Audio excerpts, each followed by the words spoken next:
My name is Nicole Stevens. I'm a spirit medium, a Reiki master, and bereaved parent. I've been married for almost 14 years. I have 3 sons, and I'm also the founder of a nonprofit organization, the Zachary M. Tompkins Memorial Fund. And this is my Healer Spotlight. I've always known that I've had abilities since I was about 3 years old. My first experience was I saw a man in my room, and I ran out and told my mother, and she told me I was lying, and I kept insisting that I was not lying. However, she did let me sleep on the couch for several months because I wouldn't go back into the room.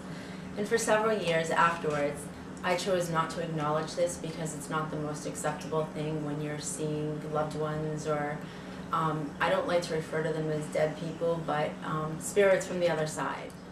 It wasn't until the unexpected passing of my brother that I decided to acknowledge my abilities. I thought I was actually going crazy. He kept coming to me. Stephen was very, very persistent.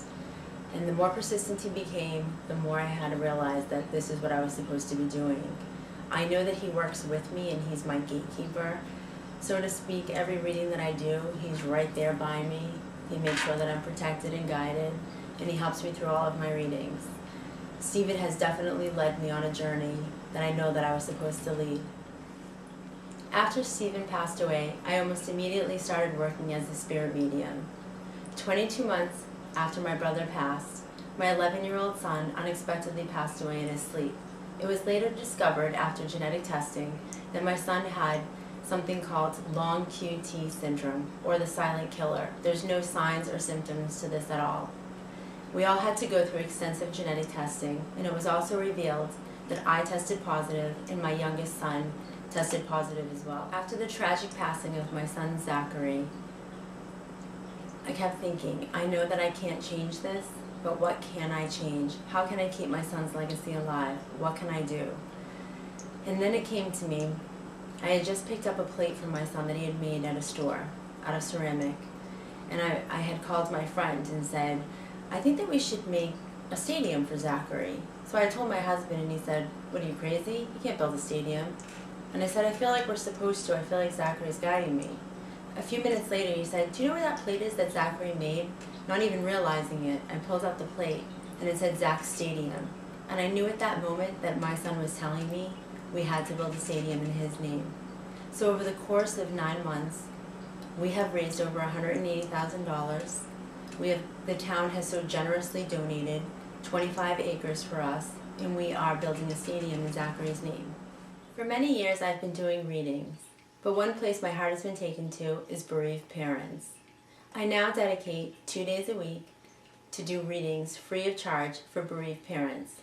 I always say there's 2 groups of people, one being bereaved parents and the other is the rest. You could never put a dollar amount on any reading for a bereaved parent. I have such a passion for working with bereaved parents because I am one. The one thing that as a parent we always want for our children in the physical world and the spiritual world is to know that they're okay. I just want to be able to help those parents know that their children are okay and that they are watching over them and with them. They still see and hear and know how much that their parents care about them. They're always around them.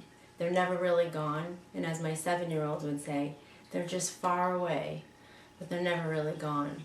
The one thing I do know is that I can't change what happened to Zachary, my precious son. But I also know that I can change something. I can make a difference. And that's what I choose to do, is I choose to make a difference. I choose to keep his name alive. I choose to help other parents that are feeling the same way that I am. I know that it'll never fill the empty chair at dinner, but it might help their day just a little bit better.